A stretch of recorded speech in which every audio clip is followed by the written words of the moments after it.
Hey, if you're still awake, tonight I wanted to talk about discipline.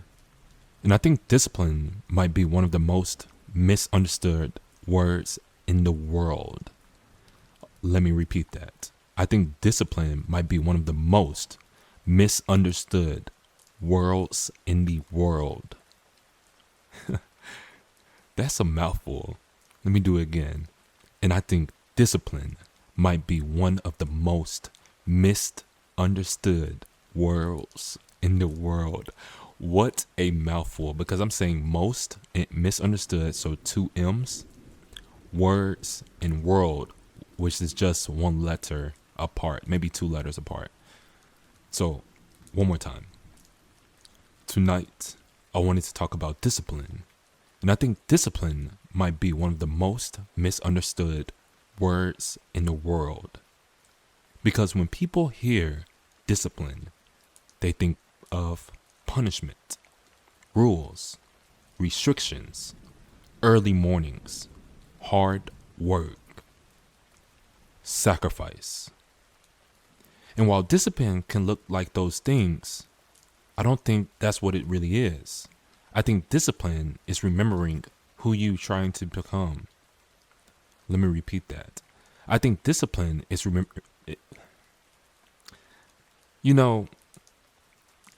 is the reason why. I'm going to say this every week until it gets corrected. And it's probably impossible to get corrected because I want to talk to you as somebody who's listening, laughing, thinking, being cautious, being worried, being accepting of what I'm saying. So that's why these misperfections and these mistakes are allowed to happen and they won't be edited out. Because eventually somebody can watch these videos or hear this recording and know that, oh, he made me laugh here. His message was important. His message had meaning to me at this moment of time, but it made me laugh. And because it made me laugh, it made me feel some type of way. And I want that message to also be included in whatever I say. So I think discipline is remembering who you're trying to become, especially on the days you don't feel like becoming them. Motivation has a short memory. I think most people start with motivation, the new goal, the new plan, the new habit, the new version of themselves. It always starts on the first of the year, every year since the conception of time. And in the beginning, motivation feels powerful, exciting, energizing, and almost unstoppable. But motivation has a short memory. It fades, it gets tired, it gets distracted, it gets replaced by life. That's why motivation starts the journey, but discipline finished them. And I agree on that statement. I really do agree. I'm a runner. I want to say I'm a professional runner, but I'm definitely faster than what you think, right? I'm definitely faster than your average Joe. That's for sure. Consistent, too, by the way. Consistent. The only time I'm not consistent is either I'm sick or I have a physical injury. But to be honest with you, I have a physical injury now, and likely I'm still going to run at 1 a.m. Now, speaker, why are you running so early at 1 a.m.? Because that's discipline. When I can't sleep, get up. When I can't sleep, get up. When I can't rest, get up. Get up and just get it done. I'd rather get it done at 1 a.m. in the darkness than 6 a.m. in the light. Right? Sounds crazy, but it's honest. Sounds crazy, but it's honest. And that leads to the conversation nobody sees. I think discipline is usually portrayed as something physical. And I just said it was, but it's almost always not. Almost always, of course. Going to the gym, waking up early, working longer, doing more. Okay, I just self-described myself, but it's more to that, trust me. But the real battle is rarely physical. It's a conversation, a quiet conversation nobody else hears. The conversation that happens when you're tired, when you're disappointed, when progress feels invisible. When progress feels invisible. When nobody would blame you for quitting, and a voice asks, does this still matter? That's where discipline lives. Because the future you is watching. I think one of the strangest things about discipline is that most of the rewards don't belong to the present version of you. They don't. They belong to someone who, let me repeat, when I get so excited about talking to you, when I get so excited when talking to you guys, or when you guys listen to me and I talk to you, my brain and my mouth move at rapid speeds. When my brain processes so much information, my mouth is trying to keep up that I stutter. So I can repeat this and do it correctly this time. I think one of the strangest things about discipline is that most of the rewards don't belong to the present version of you. They don't. They belong to someone you'll become later. The healthier version, the wiser version, the stronger version, the healed version. Every act of discipline is a gift sent forward in time, which means discipline requires faith. Faith that the future version of you is worth investing in.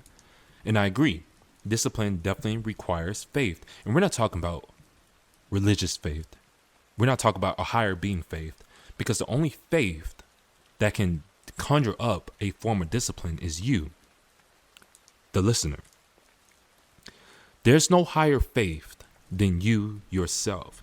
If you think about it, the only time that emotion is acted in this world, in your version of the world, in this present reality, is when you, the listener, make that motion or that action to begin your reality.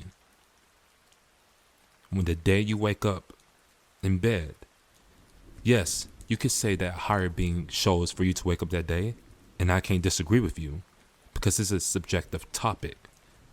But the first thing you do when you open your eyes and you feel the blood flow through your fingers and you get up, that's you. And that's the action that you have to believe in. That's the faith of the future version of you that is worth investing in. So I ask you, the listener, what promises have you stopped keeping?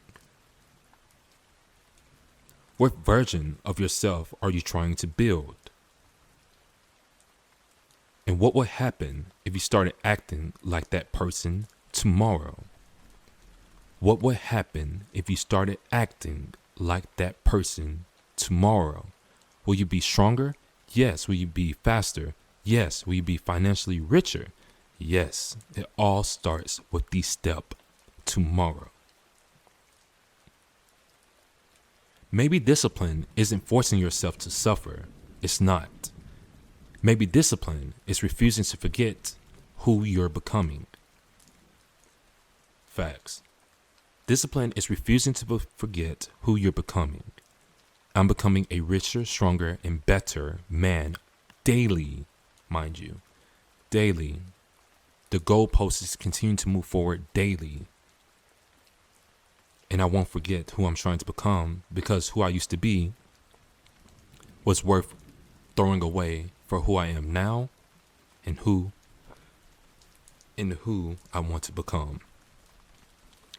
Because every day, life offers us two choices: comfort now or growth later. And discipline is simply choosing growth often enough that it changes us over comfort. Facts. That's facts. If you think about it, right?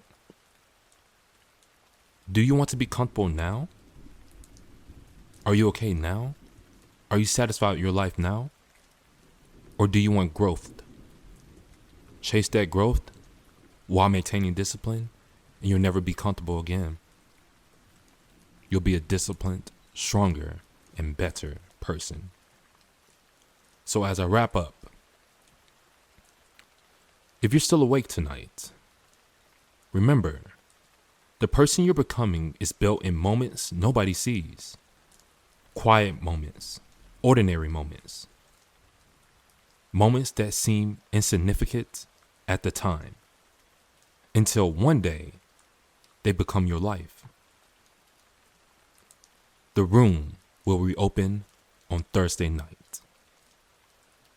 I'll leave the light on for you.